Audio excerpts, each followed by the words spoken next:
Hi everyone, this is Britt Simon. So the visa bulletin for December interviews has been released. This affects DV 2024 people. The numbers are a little bit low, I have to say. I was expecting and hoping for more. The reason that they're low can be a couple of things, right? So the first reason is that capacity or the number of interviews that the government are trying to set for the month is low, right? That's one possible explanation.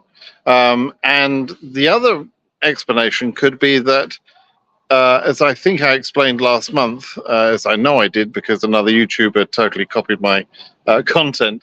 Um, as I explained last month, the number of people that are getting their DS260s processed and the density of the cases that have gone current means that in some months the government are able to reveal enough people that have had their DS260 processed and without increasing the current number very much at all. And that explanation certainly made sense for one repeated month. So Africa and the other regions changed very little last month, and that kind of made sense. But to have that happen with pretty minor changes for Africa as a whole, only gone to 11,000. Morocco, Algeria, etc., and Egypt have gone up okay. They've gone up pretty well, but generally speaking, that's pretty low progression for Africa. Europe, same sort of story, fairly low progression. Asia only went up a few hundred numbers and a little bit for Nepal and Iran. So we're seeing fairly slow progression. And I think it is reasonable to assign some of that to the fast DS260 processing, which is revealing more cases that are able to be scheduled, but not all of it. I think there is some aspect of low capacity happening, and a low number of interviews for for the time of year. Now, don't forget. Christmas, is celebrated obviously in many of these embassies around the world. Same with Thanksgiving. So December is never considered to be a hugely busy month. And so the fact that they're scheduling a low number of cases for December is not hugely significant. And I don't think anyone needs to lose their mind over it, although people already are, obviously. But it'll be interesting to see what sort of progression that we can get in later months. The other thing I wanted to just touch on that a couple of people have asked me about is I've made some estimates on the case density for DV 2024. For example, I estimated that Africa and Asia have case density of around about 27%. But it's important to understand that case density for the three large regions doesn't stay constant throughout the whole range. What actually happens is we get high density in the early numbers, and then in later numbers, that density drops off dramatically. There are less cases per 1,000 in later number ranges than there are in the earlier number ranges, right? And we don't have that data yet. We're not going to see that data until January the 1st. So you can't assume, and you should not assume, that the case density in Asia, or let's say Africa, where the VB has now gone to 11,000, you can't assume 27% of those 11,000 case numbers are true cases. It's going to be much higher than that, right? So, and that's because the case density will start off high, and then it will sort of gradually tail out as we go through. That means that you can get faster progression in the numbers in later months, right? That's one impact of that. And so it also does explain to an extent why numbers are moving so slow to start with. Although, again, I think 11,000 for Africa, for example, after 3 months is kind of low. Now, It's important to also understand the year lasts 12 months. We don't expect to get everything done in the first 3 months of the year. So, you know, we don't need to sort of freak out about that. But also for people that haven't really understood the message yet, there is no way with a normal functioning system we would expect to get to high case numbers. The high case numbers are certainly at risk this year.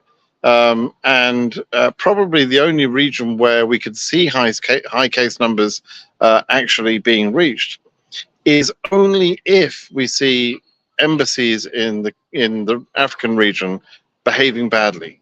That's the only way we're going to see high case numbers getting current, right? Because, for example, in Africa, there are 55,000 people selected. That is too many people. They don't need that many people in order to issue 24,000 visas, which would be a very good year, much better than last year for Africa, right? And so same thing can be said. So for Asia and for Europe and so on. So for those of you that assume that visa bulletin progression has to go fast because the numbers are higher this year, you're wrong. Okay, and that's your misunderstanding about what the high selectee numbers means and what the high case number means. They're not trying to get to the high case numbers. They're just trying to issue the 55,000 visas. In order to issue 55,000 visas, they need to actually interview about 70,000 people, or schedule rather about 70,000 people, and there are 140,000 people selected. So it is entirely certain, not even a guess, not even not even a question, but it's entirely certain that a large number of people will never get current, will never get their interviews. That should be expected by now. You should understand that by now. So if you're sitting there with a high case number, particularly in Europe, Asia, Oceania, South America, if you're in those four regions and you've got a high case number, there is no reason in the world why numbers should be getting to your case number if you've got a high case number already, right? So, so you need to understand that and sort of start to process what that means. Many of you won't like that I'm being honest and blunt with you. I don't know what to say. If you want someone to blow wind up your ass and you want someone to tell you lies, there are other YouTube channels you could be following who will certainly tell lies to you. But I'm going to tell you the truth. And I believe you can take it because you're all adults. But some of you perhaps would prefer to be lied to. So anyway, that's what I wanted to jump on and just explain. I did try and go live a few moments ago, but I'm actually I'm on vacation at the moment. I'm sitting in a beautiful hotel by the beach, but I did want to just sort of jump on and explain these concepts so you understood where we're standing and what's going on with the visa bulletin. No other real news. Obviously, DV 2025 is open right now. Just to reiterate, even if you're a DV 2024 winner or DV 23 or whatever other year you've won in before, you can try again in 25. There's no harm in trying again or entering again. Okay, so you're not gonna cause any problems with your DV 2024 case by entering DV 2025. So go ahead and do that. Okay, and again, for those of you with high case numbers, you really should consider that as a backup plan because, as I mentioned, with high case numbers, there is a lot more risk. And that's how the program is supposed to be run. Okay, everybody, I'll call that a day. I hope this has been useful. Please do subscribe to my channel. I've been getting a lot of extra subscriptions recently with DV 2025 going on. I appreciate that. Thank you for that. It helps me get the word out to more people. And some of the nonsense that I see on some of the channels, honestly, we need to do better as a community in not putting some of this nonsense out and lying to people, and worst of all, encouraging people to tell lies in their cases. The stupidest advice I think you can give someone is to tell a lie in this process. Immigration is not about telling lies, so don't do that. Anyway, please give me a thumbs up if you like the video, subscribe to the channel, and I'll be heading home over the next few days. So I'll no doubt I'll be able to give better information when I'm at home from my computer. All right, everybody. Thanks then. Bye-bye.